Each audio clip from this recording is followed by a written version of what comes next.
your left is your right. More than 60% of you will not be here fucking Friday. I guarantee it. And I'll make sure of it. I'll make sure that you earn the right to be here every fucking second. Because I see in your fucking eyes that most of you don't fucking belong here. And I'll be damned, I'll take this fucking knife off my fucking waist and carve this fucking tattoo off my fucking hand before I let any of you fucking bitches show up here on Friday for the graduation. I see it in your fucking eyes already. Your fucking souls are mine. I'm strong. Move forward. Move forward. Move forward. I'm a man. Forward. I am. Move forward. I am a man. I am a man. I am a man. Move forward. I am a man. I am a man. Move forward. I am a man.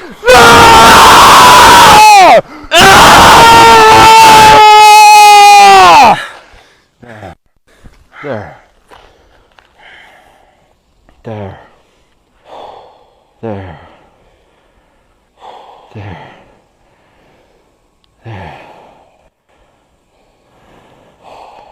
There. There you are, child. There you are. I want to feel sorry for us. Welcome back to Knight Rider, episode 2. And tonight's topic is what does it mean to be a man? And I think that this topic has had some increasing, ramping up interest over my lifetime, right? When I was a younger man and I was involved in my first church, had become a Christian, one of the things that they talked about ad nauseum was masculinity, biblical masculinity and femininity. And at the time, it was just like, they talked about it so much, it was just like, oh, I'll roll my eyes into the back of my head. This is boring, and you keep saying the same thing over and over again, right? And I didn't really appreciate it. And even now, you know, looking back, it's not that I suddenly appreciate it more. I still don't think they addressed it the best they could have. But I think I understand why they needed to talk about it, or why they had the felt need to talk about it, right? Because they saw something in culture, and they saw something in how things were going, that they felt that what we need to do is we need to address this issue to try to give correct biblical teaching and try to help people figure this out, right? We need the world is telling you one thing about what masculinity and femininity is, and we're going to try to say what's true in order to, you know, address the issue. And I can understand that, because since then, you know, masculinity, femininity, what does it mean to be a man? What does it mean to be a woman? Right? These things have further eroded. You can see that in lots of different places in society. You know, when I was 18, I became a Christian, and one of the very first things that I was trying to figure out was, what does it mean to be a man? Like, what does that mean, right? And that question haunted me for years. I remember one time, I was probably like, 20 or something, and I'm in the car with my parents, and I was talking about that. I was talking about how that's kind of a topic I'm pursuing right now, and I'm thinking about, and like has a lot of headspace in me, and you know, I'm thinking about it. And my mom says to my dad, she's like, well, what do you think it means to be a man? And my dad says, well, I don't know. And my mom says, well, that's the problem right there. And I'm just like, geez, Mom, like, pump the brakes a little bit. But you know, I think there's something to that, right? You know, we showed the clips in the beginning of this, right, of these guys doing these alpha camp things, and a lot of guys like to rag on it, you know, like, oh, this is just silly and it's feminine, it's stupid, and there's all kinds of people ragging on it, and I understand that. I probably in general side with that, but I gotta say, I understand the desire or the need, felt need maybe, to want to go do something like that. Right? I'm not going to do one personally, but I understand how guys want that. They want to go do that. They want to pay 10, 18, whatever $1,000 to go to these male boot camps to do that. And I think I'm not as concerned about these camps existing, or if they're a waste of money, or if they're a good waste or a good use of time, or whatever. I think that the main thing I find interesting, and the main thing that I want to talk about tonight, is what are the conditions that exist to make those kind of camps or whatever viable, right? What are the conditions in society that exist in order to make those things relevant, or a product that people want to buy, right? What kind of conditions need to exist in your society, in your soul, in yourself, to make that a thing? So I think there's a lot of things at play, in no particular order here. One, I think that men have a deep desire to be welcomed and affirmed by other men as a man. Right? Men have a deep felt desire to be welcomed and affirmed as a man by other men. We used to call these rites of passage, right? And they've existed in all pretty much all societies since we left the garden, right? So, for example, the Spartans, right? When you were like 7, I think, you were taken from your parents, maybe 6, I can't remember. You went to the agoge. Excuse me. You went to the agoge, which was the Spartan training school, okay? And you're basically in the Spartan training school from like 7 to 21 or something. And you go through all the training, and they half starve you, and you got to steal food, and you're training to be a warrior, like for 14 years, right? And then when you're 21, there's like a test or something that you have to pass, and then after that, you're an official Spartan. You can vote, you can participate. I don't know how much they voted. It's not like they weren't a democracy, right? They had 2 kings and whatever. But you were a full citizen, is my point, right? You are a man. You have been affirmed. You have gone through the training. You are now welcomed among other men. You are a man. You are a Spartan warrior. Your shield protects Sparta, which never had city walls, which, if you know anything about ancient warfare, is insane. You are the defender of Sparta. You will die for the glory and honor. You will kill for the glory and honor of Sparta. That's it. That's your purpose. That's your existence. That's your value, right? And it is affirmed, and it is this deep sense of meaning, purpose, value, honor, glory, right? Like all these things, these meant something. And there's been, again, all kinds of examples throughout history of men having a rite of passage and being welcomed and affirmed by other men.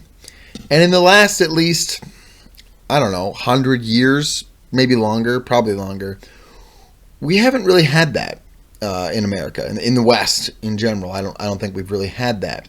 And what does that mean for a society? What does that cost a society, right? Where men constantly walk around with this question in the back of their mind. Am I a real man? Have I done enough? Have I passed the test? Am I strong enough? Am I smart enough? Am I fast enough? Am I whatever enough, right? You listening to this might feel that, right? You might be like, well, I'm like 30-something years old. I'm still asking that question, right? And I think part of the reason, if you are, that you're still asking that question is there was never that official rite of passage, right? A group of men never affirmed you and welcomed you in and said, hey, you're one of us now.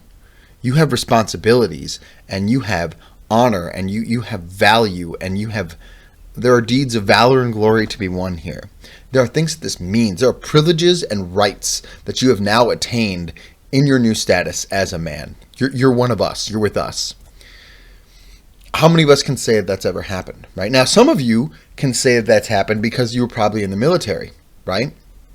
And that was one of the last very few rites of passage for young men, right? You go to boot camp, you feel like this is the hardest thing I've ever done. And probably in your life at that point, it is, right? And you pass through it and you're affirmed. At the end of Marine training, and I'm not a Marine, never was in the military, but at the end of Marine training, right, they do the 3-day crucible, or at least they used to. I don't know if they still do. I'm assuming they still do. And at the end of the crucible, right, it's like 3 days, this intense exercise. I think you barely sleep or whatever. And you're standing there and they press that eagle, globe, and anchor into your hand, right? And that, man, I would bet that will mark you, right? You're going to remember that moment for the rest of your life. You've gone through this, I don't know, I think it's like 16 weeks of boot camp Marine training. I don't remember. And you just went through these last 3 days that were just grueling. And now you're tired and you're sweaty and you're spent. And someone's affirmed you and said, hey, you made it. You passed. You're one of us. You're a Marine now, a Marine for life. That means something. And I think the military has become less a rite of passage for men as they've let women in, as they've had to change physical standards because the standards were designed for men and then women were passing and politics got involved. And, we need to make it fair. We need more women in because that's what we value, is having women as fighters and not having deadly fighters. And that's a whole different Knight Rider episode. So then, what do you get? Then guys start going to elite units, right? They start trying out for the elite top tier units, right? The SEALs and the Delta and I don't know what they all are. The Marine Raiders, I think. Like all the special forces, like all the different ones, right? Why? One, because those guys are driven, right? You have a deep innate desire and you want to be among others who have that deep innate desire. Professionals want to be around other professionals. There's no women allowed, right? And again, when you complete your, something crazy. I think that some of them have like a 26-mile like finishing ruck and you're carrying like 60 pounds or just something nuts, okay? When you complete that, you make it. And you're selected, right? You go to selection where other people observe you and decide, do we want that guy on our team or not? And you got to pass some objective standards, and you have to be affirmed and accepted by their men, right? Again, you do that, and you're gonna feel that like, ooh, like I made it. I have value. My value has been affirmed by other men. And you can say, oh, Dylan, this is sounding really like femmy and really emotional and really kind of, you're just talking like the culture is and impressing these emotions upon men. And I would say, maybe. But I think that, again, there's that deep desire, need, whatever you want to call it, to be affirmed and accepted by their men. And it gives you a baseline identity that I've succeeded, that I am in fact a man, that I belong here. I belong among other men. And if you haven't had that experience in life, I'm going to guess you have this nagging doubt. You'll be like, well, I'm married and I have kids and I work a full-time job, but I don't know. When do I feel like a man? Like, when does that feeling come? I think there are lots of us in this time period that feel that way, right? That are just like, well, I don't know. Like, when do I... But your dad probably didn't feel that. Your grandfather almost definitely didn't feel that. Why? Because there came a point where they were encouraged and accepted by their men, formal or informal. Again, in most of human history, it's been a formal thing, right? And in the last 100 years, like I said, I don't know if it's been super formal here, but I think that's one of the things that we've lost in our culture. And so you have this, need, deficit, hole, vacuum, sinkhole, I don't know what word I'm trying to use here, of men not feeling like men. And so they have to choose to go to these camps to be abused and mocked and whatever, not because they like that, but because they want to make it through it and be affirmed as having passed the test, right? They want to make it through it and get to the point where other men affirm them for having done well. I think most of human history, we really haven't had to talk about that because that was just par for the course. It's just what happens, right? And again, like I don't, because we haven't done that as a society, because we've eschewed it. I think I'm pronouncing that word right. You have this hole here where people just don't, men just don't feel affirmed in that. And I think, so that's one. Like I think I forgot what number I'm on here. Number two, I think that, our society in large part has been longhoused. So I heard this term, I don't know, a couple months ago, and I think it's a good one, right?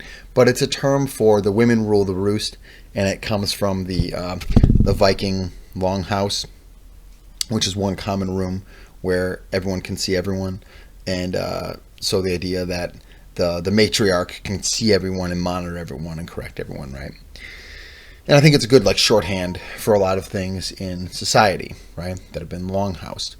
And if you think about most, if not all, corporate work environments, right, they've been longhoused or feminized. Why? How? Well, you have HR departments, which are predominantly feminine. I mean, if you look at who are HR workers, HR professionals, vast majority women, not even close. It's probably like 90-some%. Okay, maybe I'll look it up here why I'm talking. And so you have this vast number of professionals that have been. Oh, I got to move this over now. Sorry, I'm filming this on my computer. I'm going to look this up now because I'm curious. Who have been percentage of females in HR. Let's see what we got here. 90% of office managers of human resources are female. 71% of HR professionals are female. 70.3% of all human resource managers are women, while 29.7% are men. 76% of HR managers are women. Okay. So that's quite a bit, right? So I think you look at that and you can say, you can say one of a couple things, right? But I think my point here is that this HR runs employee relations, right? It determines what's policy for how employees should relate to one another, okay? And it's predominantly run by women. Almost all school teachers at this point are women. Now we're going to look this up, right?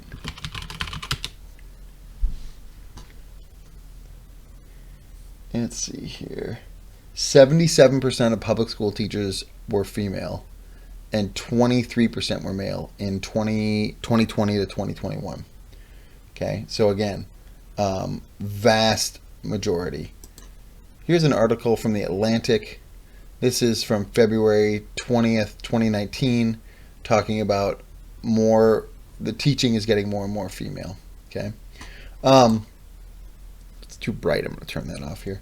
But point is, you can look this up. Okay. HR departments are female. Teachers are female. So what are kids learning and adults?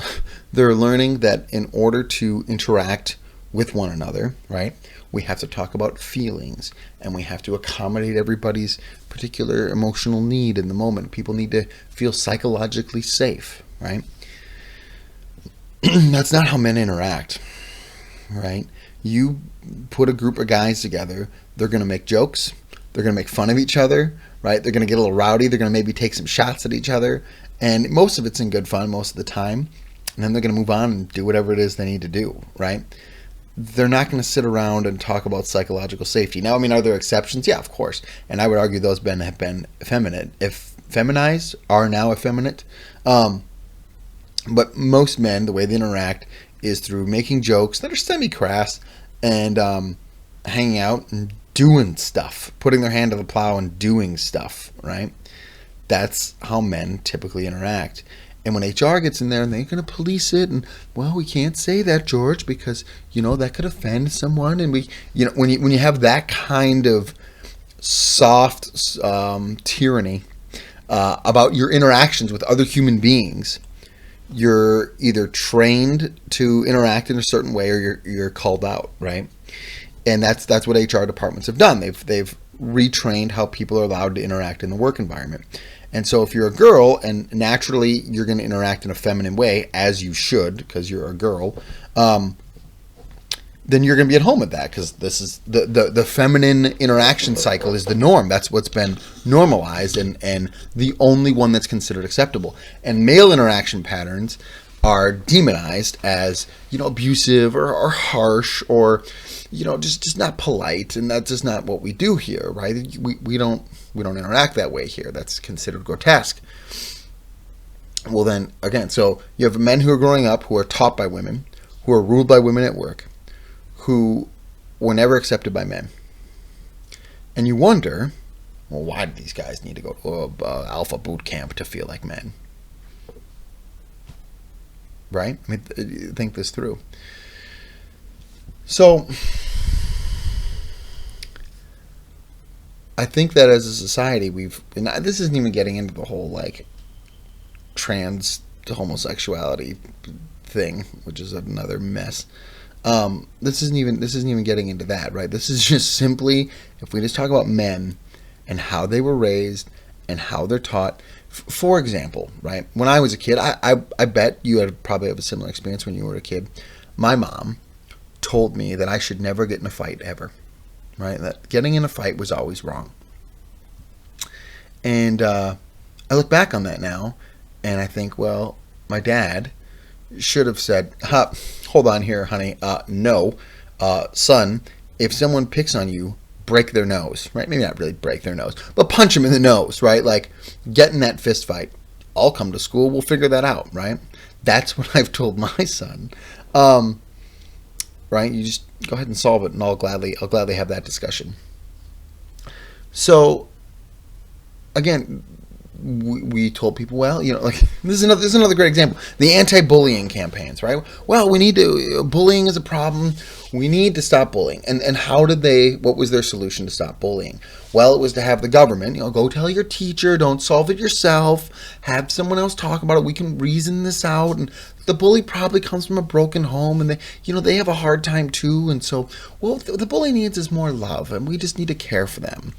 And anti-bullying campaigns have only actually endorsed, promoted bullying, right? They always end up protecting the bully, sweet irony, but totally foreseeable, instead of actually stopping bullying, right? That's what's happened with the anti-bullying campaigns, because we took the problem out. We disempowered young men to say, no, you can't solve a problem.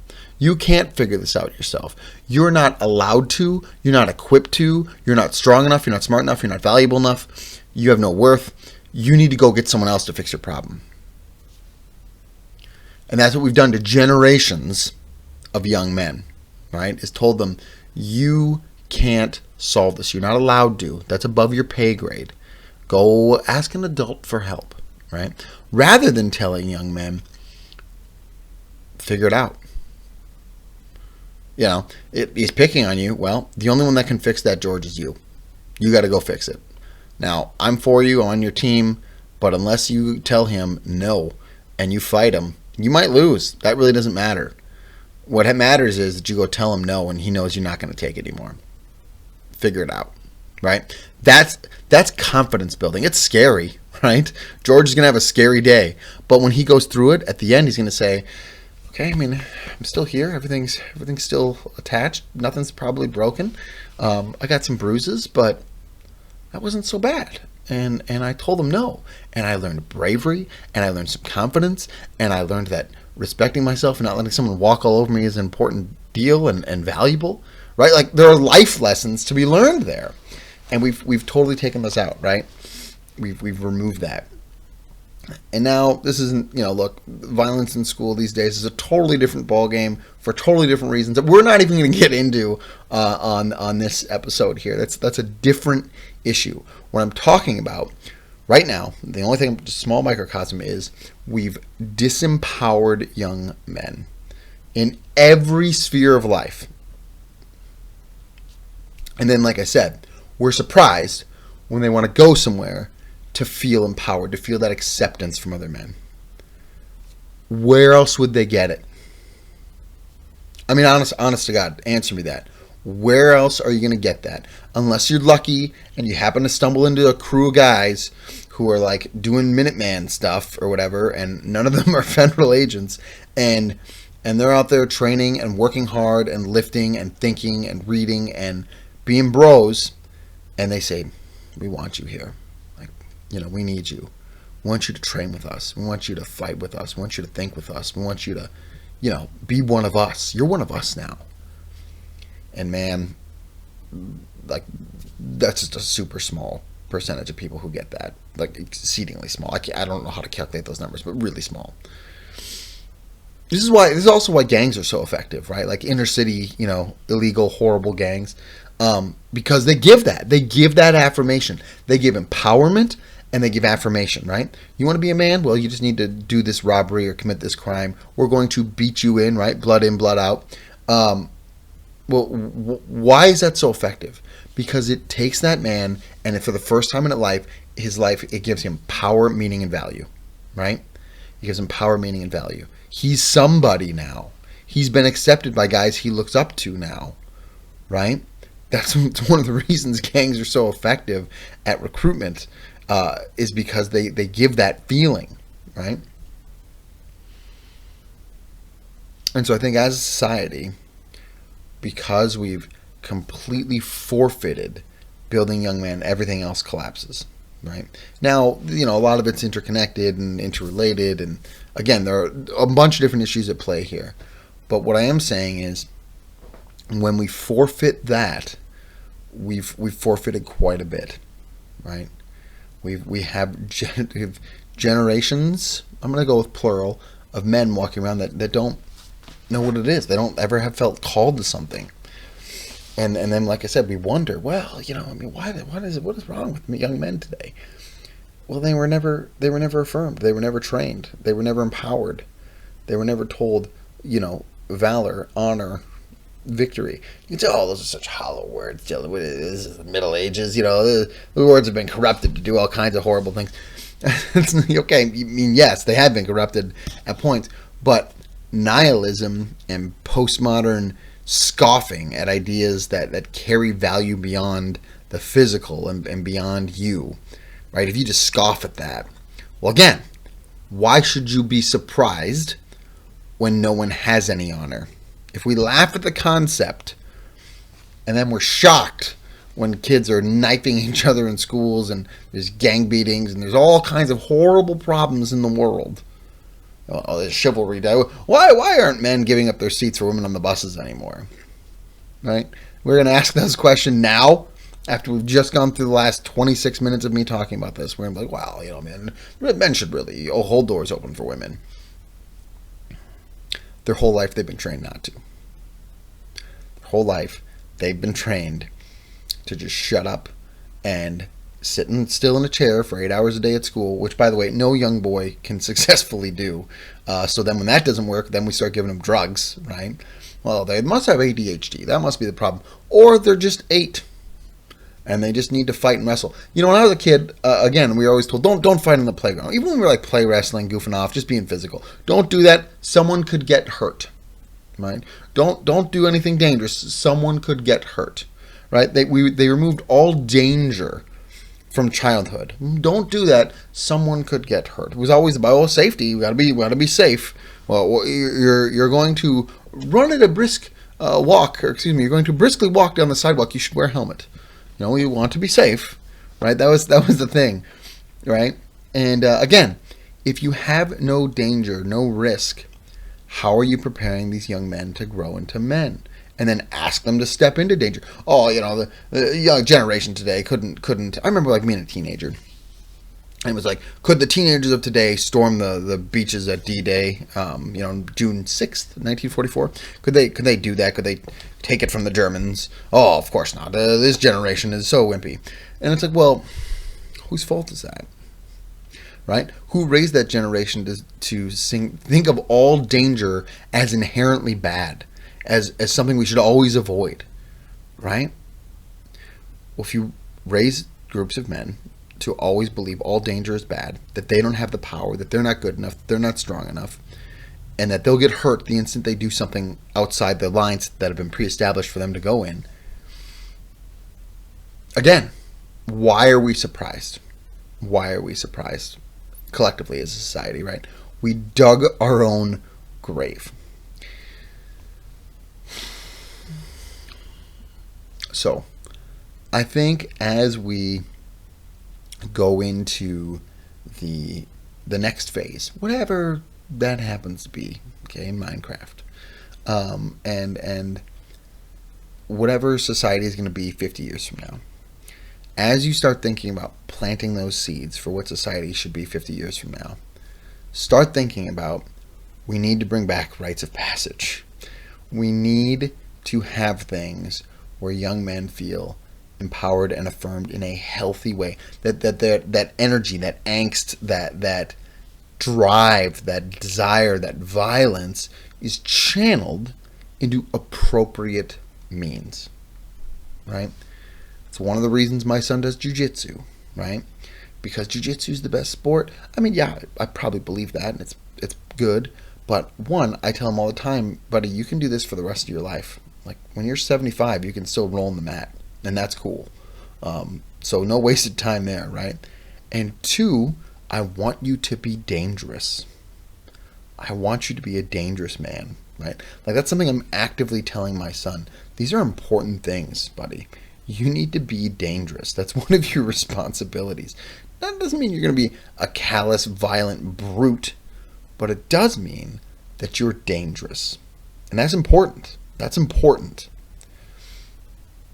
And what am I doing when I'm doing that? I'm empowering my son, and I'm helping him understand what it is we're building here. It's one facet. It's not all the facets, but it's one facet, and it's an important facet, right?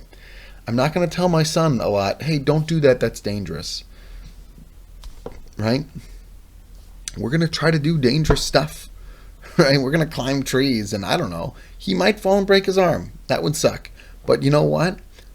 It's better to take that risk than to have him grow up thinking, if I color outside the lines at any point, I'm going to break, right? I don't want that. I don't want that for him. I think it also means, currently right now for you watching this, right, to find a group of dudes and be men and do men stuff. And that could mean sit around smoking cigars, talking about the Iliad. It could mean going out and training together. That could all be going to take a class together somewhere to learn to do the pew-pews, and then going back and practicing together. It could be lifting together. It could be a lot of different things. But it's to have that manly camaraderie. Again, one of the things. So my wife likes to watch the what are they called? Like the period pieces. That's what they're called, right? Like set in the 1800s in England usually, and they're little love stories or whatever. But one of the things I always notice about these movies is that they have like these men clubs, right? And all the men go and they dress up and they smoke their cigars and they drink their brandy and they do a little bit of gambling and a little bit of discussion of the politics of the day and that kind of thing, right? And I was watching one of these recently and I said, there's no men's spaces like that in society anymore, right? Those don't exist. Those don't exist. We've eradicated them. Right? Everything that was a men-only space, we've said, that's sexist. You can't have that. You can't have these men-only spaces. It's not fair. It's not gender-affirming. It's not helpful. It's not, and we've long housed them out of existence. Right? Again, to our detriment as a society, we've removed those. And so I think that, again, we've got to look at these things and say, okay, well, maybe we should have some of those again, right? So, that is my thoughts on where are we at in this desire of what it means to be a man, and how fractured it is, right? And again, next time you think about, why are these guys going to this alpha camp? Look at the situation, and I hope you'll understand it's a little bit better, and maybe you even feel it too, right? That desire for those men to be affirmed and accepted and empowered by other men. Find some men. Do some brave deeds. Endure. I'll catch you next time.